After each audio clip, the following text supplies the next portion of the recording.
কেমন আছো বন্ধুরা? আজকে কিন্তু দুপুরটা প্রায় গড়িয়ে যেতে লেগেছে। কেন আজকে রান্নায় হচ্ছে বিরিয়ানি। দেখো ননদের বাড়িতে ননদের ছেলে দারুণ বিরিয়ানি বানায়। তো সময় করে খাওয়া আর হচ্ছে না, যেহেতু ও কাজে ব্যস্ত থাকে। তো সমস্ত অ্যারেঞ্জমেন্টটা ননদই করে দিয়েছে, কিন্তু এই যে বিরিয়ানির সাজানো ব্যাপারটা আছে না, সেইটাই করছে। এখন দেখো বিরিয়ানি সাজানোর ব্যবস্থা চলছে। চিকেন বিরিয়ানি হচ্ছে। আর কি বলো তো, বাইরের বিরিয়ানি কোনো দোকান বাদ দিলে খেতে আমার ভালো লাগে না। বাইরে ঘরের বিরিয়ানিতে একটা ব্যাপার আছে, এক তো ধরো খুব হাইজেনিক হয়, আর দুই কী বলতো, ঘরোয়া বিরিয়ানিতে না হালকা একটা নুন মিষ্টি সব কিছুর ব্যালেন্স থাকে, সেই জন্য খেতে ভালো লাগে। হালকা চিনিও দেওয়া হয়, হ্যাঁ, নুন মিষ্টি ঝালের ব্যালেন্সটা এত সুন্দর হয় যে বিরিয়ানিটা শুধু মুখেই খেতে ভালো লাগে। যাই হোক, আর আধা ঘন্টা মতো অপেক্ষা করলেই বিরিয়ানি খাওয়া যাবে।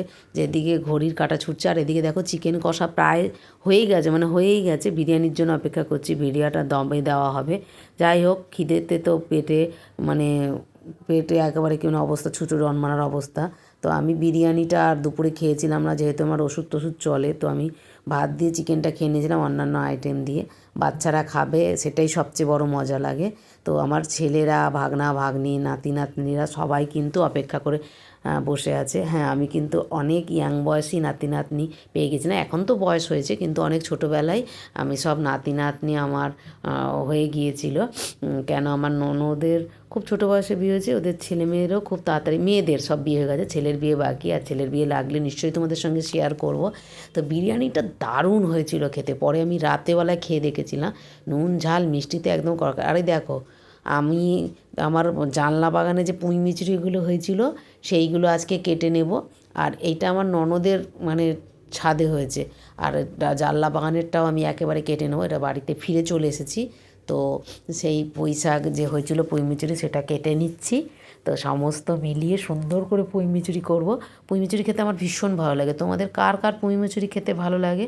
আর এই দেখো, আজ তো কেঁদে কেঁদেই অস্থির হচ্ছে, কেন বলো তো? এই দেখো, এই যে তোমার ওই পেঁয়াজকলি কাটতে গিয়ে আমার তো নাকের জলে চোখের জলে অবস্থা। আর আমি রাতেই হচ্ছে সকালে সমস্ত সবজি কেটে রেখে দিই। তো যাই হোক, পেঁয়াজকলি, এই দেখো 1 কেজি পেঁয়াজকলি নিয়ে এসছে দাদা। ওই দেখো বাগানে আমার জানলায়, এই দেখো কী সুন্দর কুন্দ ফুল হয়েছে।